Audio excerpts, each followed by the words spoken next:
સંતોએ ઘણી બધી વાતો કરી. સંપ્રદાયનું મૂળ આ બધાએ વર્ષોથી પેઢીઓથી સત્સંગમાં જોડાયા છે. તો ઘણા બધા અહીંયા બેઠા છે. ઘણા બધાને એમ થતું હશે કે એની એ વાત કેમ ફરી થાય છે. સંપ્રદાયનું મૂળ તો અમે જાણીએ છીએ, અમને ખબર છે. થોડુંક એકો ઓછું કરું ને, બંધ કરી નાખો એકો.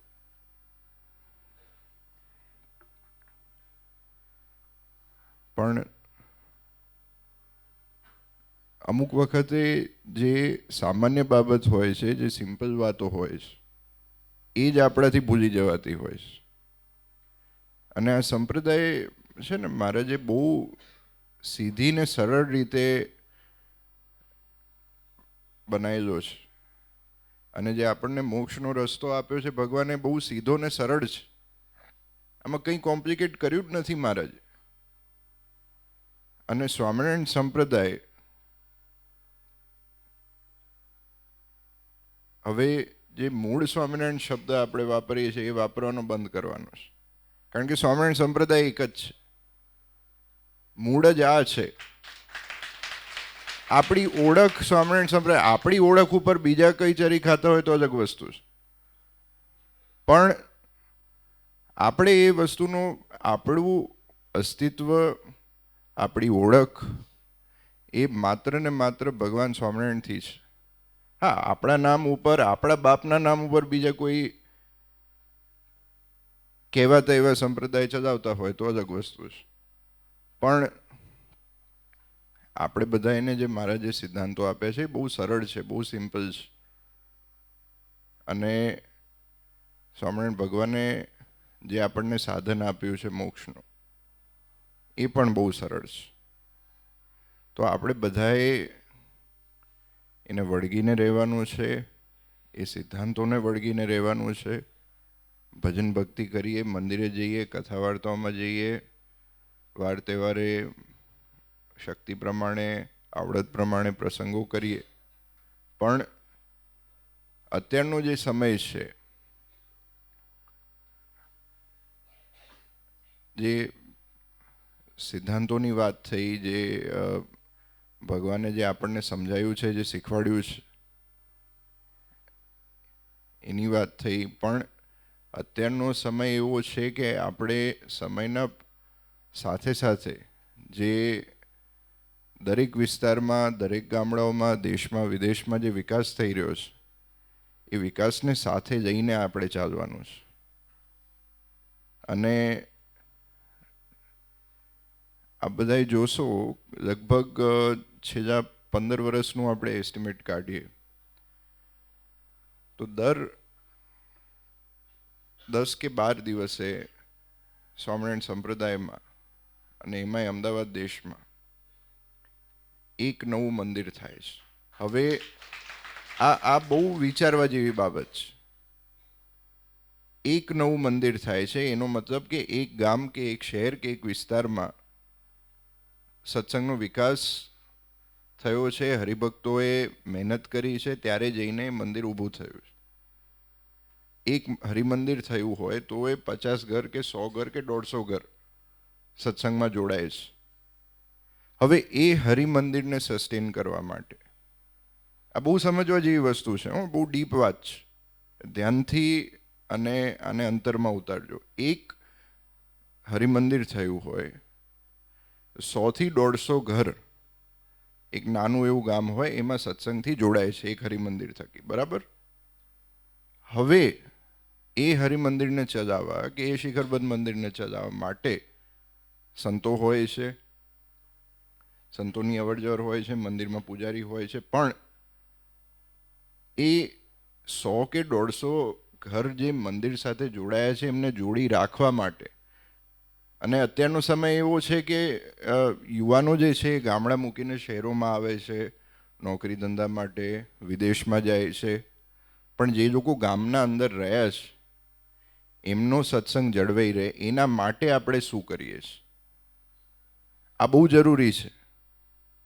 જે ગામમાં રહ્યા છે, જે ગામમાં રહે છે, નાનો મોટો કામ ધંધો એમનો કરે છે, એનો વ્યવસાય ચલાવે છે, પરિવાર સાથે રહે છે, વડીલો છે ગામડાઓમાં, તો એ જવાબદારી યુવાનોની આવે છે કે મંદિરને કઈ રીતે સાચવવું, મંદિરમાં કંઈ પણ વાર તહેવારે પ્રસંગ થાય, પાટોત્સવ થાય, શાકોત્સવ થાય, કથાપારાયણ થાય, એને કઈ રીતે આપણે જાળવી રાખવી, એને કઈ રીતે ચાલુ રાખવું.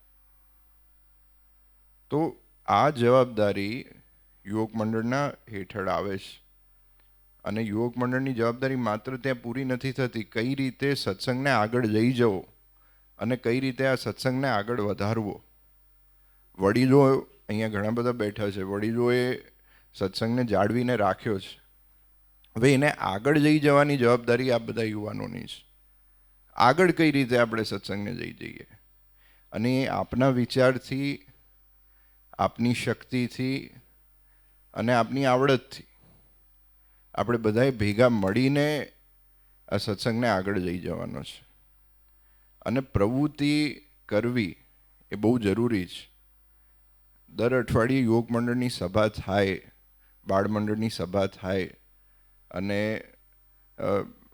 જેટલી જગ્યાએ હમણાં છેલ્લા ઘણા બધા સમયથી જે શિબિર થઈ, બધે અમે પૂછતા હોઈએ છીએ કે તમારે ત્યાં યુવક મંડળની શિબિર થાય છે કે નથી થતી.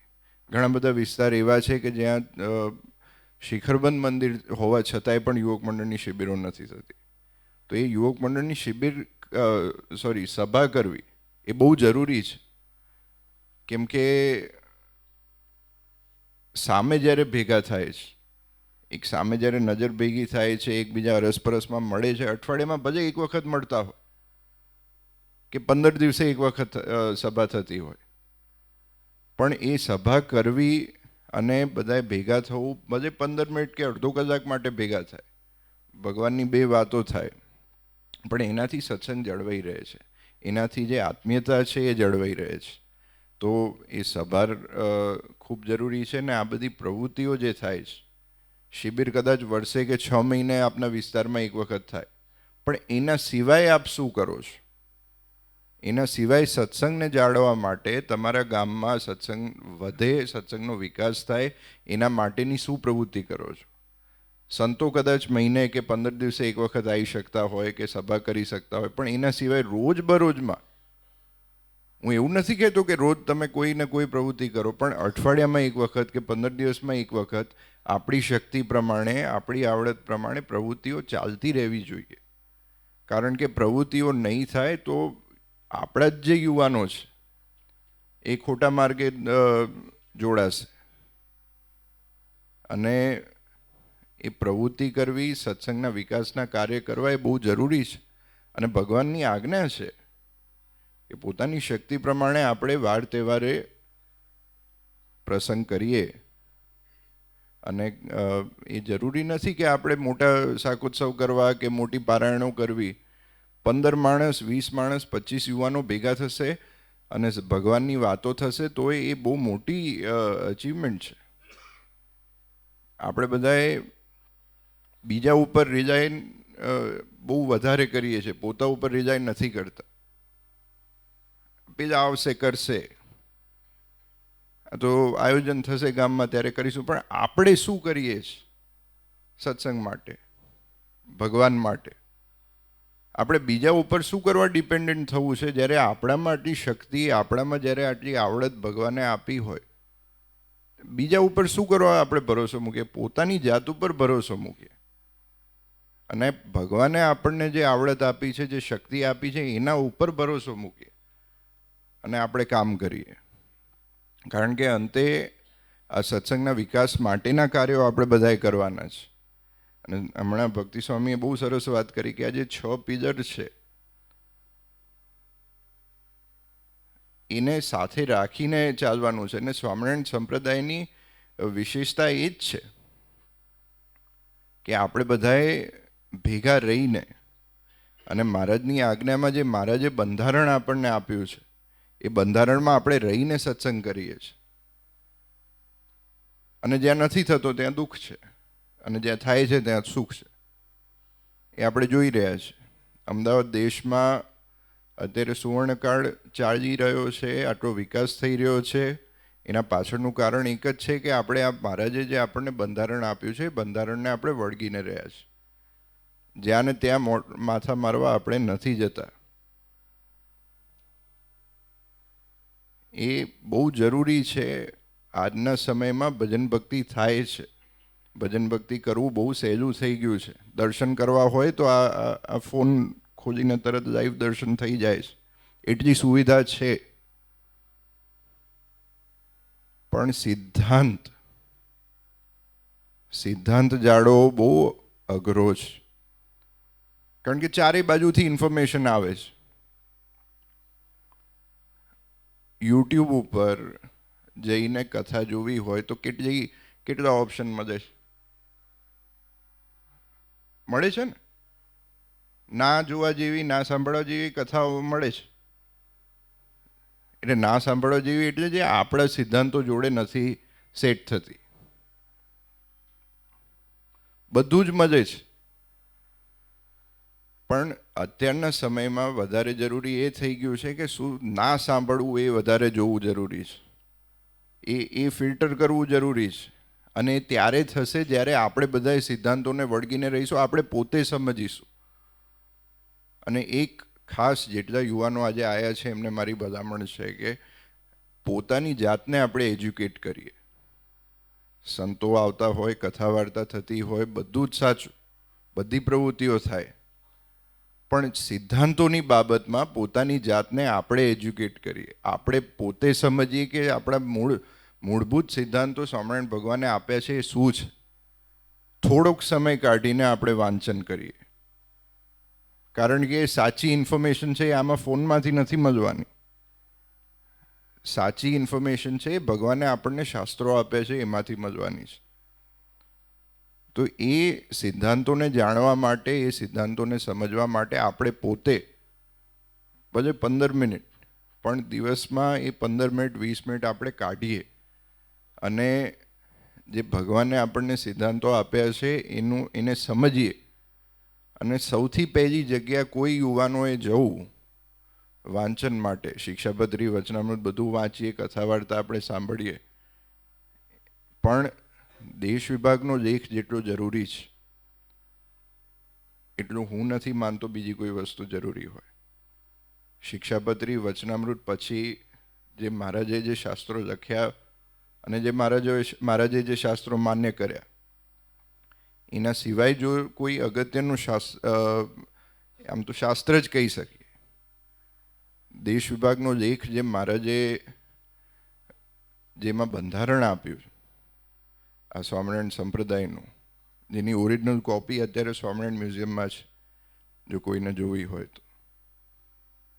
અને એ દેશ વિભાગનો લેખ કદાચ તમે વાંચવા બેસશો અડધો કલાક કે કલાક, 1.5 કલાકની અંદર એનું આખું વાંચન થઈ જાય, એટલો નાનો છે. અને એને અવારનવાર વાંચવો ને એને સમજવો. એકવાર વાંચવાથી કંઈ નથી થતું. 2-3 વાર એનું વાંચન કરીએ, એને સમજીએ. જ્યારે આચાર્યવનના ઉત્સવ કર્યો, મહારાષ્ટ્રીનો 50મો જન્મોત્સવ હતો, એ વખતે આપણે દરેક જેટલા પણ હરિભક્તો આવ્યા એમને ફ્રીમાં આપણે કોપી આપી હતી દેશ વિભાગના લેખની. અને એના પાછળનું કારણ હતું, કારણ કે બંધારણનું કોઈ કિંમત નથી હોતી. બંધારણની કિંમત હોય છે. બંધારણ એ અધિકાર છે. આ દેશમાં આપણે રહીએ છીએ, દેશનું બંધારણ જાણવો એ દરેક વ્યક્તિ, દરેક નાગરિક માટે એ સૌથી જરૂરીમાં જરૂરી વસ્તુ છે. તો જે સંપ્રદાયના આપણે અનુયાયી છીએ એ સંપ્રદાયનું બંધારણ જાણવું પણ એટલું જ અગત્યનું છે. તો આપણે એ બંધારણ જાણીએ, સમજીએ. જેને ના વાંચન કર્યું હોય વાંચન કરે. અને દરેક વિસ્તારમાં જ્યાં જ્યાં કોપી ના હોય ત્યાં તમે જાણ કરો ને અમે કાળુપુર મંદિરથી એ કોપી પહોંચાડીએ. અને સ્વામિનારાયણ ભગવાને જે આપણને સિદ્ધાંતો આપ્યા છે, જે સમજણ આપી છે, એને વળગીને આપણે રહીએ. અને નારાયણદેવ યુવક મંડળ છેલ્લા ઘણા બધા વર્ષોથી જે વિકાસનો દોર સ્વામિનારાયણ સંપ્રદાયમાં જે ચાલતો આવ્યો છે એને હજુ પણ આગળ લઈ જવા માટે જો કંઈ જરૂરી હોય તો એ માત્ર ને માત્ર નરનારાયણ દેવ યોગ મંડળ છે. અને એ પાયો છે, એ પાયો છે જેના ઉપર આટલો સરસ વિકાસ જે આટલા છેલ્લા ઘણા બધા વર્ષોમાં આપણે જોયો છે, એ પાયાના લીધે વિકાસ થયો છે. અને એ વિકાસને જો ચાલુ રાખવો હોય તો આપણે યુવક મંડળે એક થઈને, એકતા રાખીને અને આપણી નિષ્ઠા નરનારાયણ દેવ સિવાય ક્યાંય બીજે ડગે નહીં એની ખાતરી આપણે બધાએ રાખવાની છે. કારણ કે પહેલાં મેં જેમ કીધું એમ કે મહારાજે છે ને આપણને બહુ સિમ્પલ કરીને બધું આપી દીધું છે. અને ઘણી વખતે શું થતું હોય છે કે આપણે બહુ સહેલાઈથી કે બહુ સિમ્પલ કંઈ વસ્તુ મળી જાય તો મગજમાં ટેવ હોય. અને આ માણસની પ્રકૃતિ છે, માણસનો સ્વભાવ છે કે આટલું સહેલું છે, હવે આમાં કંઈક તો બીજું હશે, કંઈક નવું એડ કરવાની જરૂર હશે. ત્યારે જઈને બીજા બધા વિચારો આવે છે. આપણે બધાએ જે આટલી સહેલાઈથી મળી ગયું છે એનો આનંદ આપણે બધાએ ઉઠાવવાનો છે. અને આ સંપ્રદાય અહીંયા કોઈ રીતે મહારાજે કોઈ બાંધછોડ રાખી નથી. મહારાજે આપણને કઈ રીતે આ લોકમાં અને પરલોકમાં સુખી થઈએ એના માટેના સાધનો આપ્યા છે. તો આપણે બધાએ સુખેથી મહારાજનું ભજન કરીએ અને સાથે સાથે જે નિષ્ઠા છે અને જે વફાદારી છે એ માત્ર ને માત્ર નરનારાયણ દેવ માટેની જ હોય, માત્ર ને માત્ર દેવ માટેની. અને દેવે જે આપણને આપ્યું છે એના માટે આપણે ધન્યવાદ કરીએ એમને અને એમના થઈને રહીએ. બસ એટલું જ આપણે કરવાનું છે. કારણ કે બીજું બધું એ આપણને જે દેખાય છે, જે સારું લાગે છે, એ ખાલી એક્સટિરિયર છે, એ ખાલી બહારથી સારું લાગે છે. અંદર એમાં કંઈ સુખ નથી. એ સાચું સુખ છે એ ભગવાનની ભજન ભક્તિમાં છે, સાચું સુખ છે એ ભગવાનના થઈને રહેવામાં છે. અને આપણને જ્યારે આટલું બધું ભગવાને આપણને આપ્યું છે તો આપણી પણ ફરજ બને છે એક યુવાન તરીકે. બાળકો પણ અહીંયા છે ઘણા બધા. આપણી પણ ફરજ બને છે કે આપણે આપણી શક્તિ પ્રમાણે ભગવાનને આપીએ. અને પૈસાથી નહીં, સમયથી, પોતાની શક્તિથી, પોતાની આવડતથી આપણે પણ ભગવાનને અને આ સંપ્રદાયને જે સંપ્રદાયે જે દેવે આપણને આટલું આપ્યું છે, અત્યારે 2 ટાઈમ જે જમવા મળે છે એના પાછળનું કારણ પણ એ દેવ છે. જે આપણને સુખ અને શાંતિ મળી છે, નહીં તો બહારની દુનિયામાં જોઈએ તો ઘણા દુઃખ છે. એના કમ્પેરિઝનમાં આપણા દુઃખ કંઈ નથી. તો જ્યારે આટલું બધું ભગવાને આપણને કૃપા કરીને આપ્યું છે અને એવા દયાળુ ભગવાન આપણને મળ્યા છે જેમને પોતે રામાનંદ સ્વામી પાસે જ્યારે દીક્ષા લીધી ત્યારે કહ્યું કે મારો હરિભગત ક્યારેય અન્નધન વસ્ત્ર આદિથી દુખ્યો ના થાય. એને પહેલા હરિભગતનું વિચાર્યું છે. એવો ભગવાન આપણને જ્યારે મળ્યો છે, નથી બીજું કંઈ વિચાર્યું. પહેલા મારો હરિભગત. તો આપણી ફરજ બને છે કે આપણે એવા દેવ આગળ જ્યારે આંખો મજાઈએ, જ્યારે મંદિરમાં દર્શન કરીએ, જ્યારે આંખો મજાઈએ ત્યારે આંખમાં આંખ મિલાઈને કહી શકીએ કે શું કર્યું છે આપણે આ સંપ્રદાય માટે.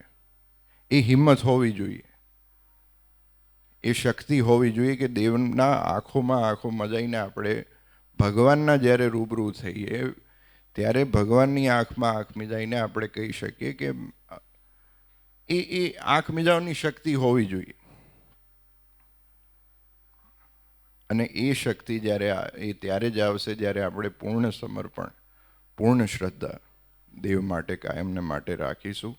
તો અંતે ખૂબ આનંદ થયો આજે આટલી મોટી સંખ્યામાં જ્યારે હરિભક્તો ઉપસ્થિત થયા છે યોગ મંડળના, અને આવી શિબિરો આપણે અવારનવાર કરતા રહીશું. અને આપના વિસ્તારમાં જ્યાં જ્યાં યોગ મંડળની પ્રવૃત્તિઓ, તો બધા જો બેસવાનું તો થશે, વાતો થશે, ચર્ચાઓ થશે, પણ જ્યાં જ્યાં પ્રવૃત્તિઓ ના ચાલતી હોય કે ઓછી ચાલતી હોય એને જરૂરથી મારો આગ્રહ છે કે ફરીથી એકવાર શરૂ કરીએ અને ફરીથી આપણે સત્સંગને જ્યાં કદાચ સમયના અભાવના કારણે કે કોઈ પણ કારણસર સભાઓ ના થતી હોય, પ્રવૃત્તિઓ ના થતી હોય, પ્રવૃત્તિને ફરીથી શરૂ કરીએ અને કાયમ આપણે બધાએ દેવના થઈને રહીએ. અને દરેક રીતે મહારાજ આપ સર્વેને ખૂબ સુખ્યા કરે, ખૂબ રૂડું કરે, એ જ આજના દિવસે નરનારાયણ દેવના ચરણોમાં પ્રાર્થના.